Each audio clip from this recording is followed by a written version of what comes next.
بسم الله. دلوقتي هنعمل كرنب مشوي بالثوم في الفرن. ده كرنب اللي هو بتاع السلطه اهو بالشكل ده، جبناه ونضفناه كويس. هنقطعه كده شرايح.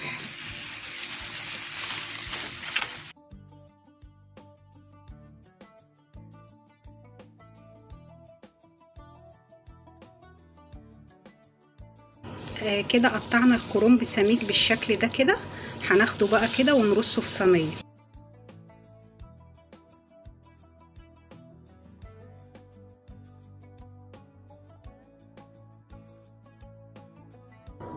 كده رصينا الكرنب بالشكل ده كده.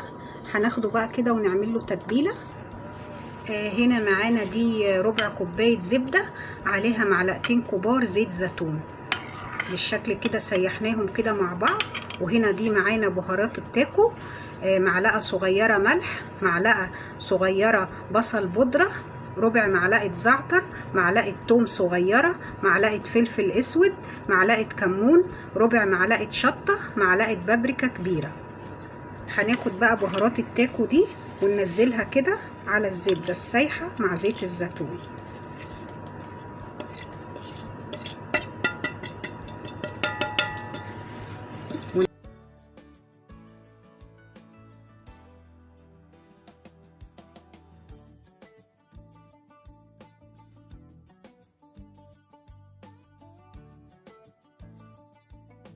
هنجيب كده شرايح الكرنب وبالزبدة المتبلة دي وهندهن كده كويس، نشربها كده.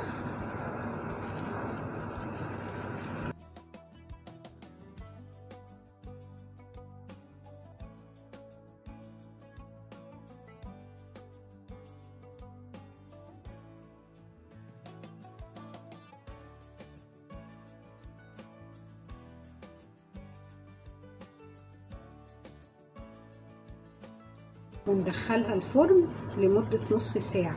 الكرنب يطرى ويتشوي كويس جدا. كده طلعنا الكرنب المشوي وقلبناه كده على الوش التاني.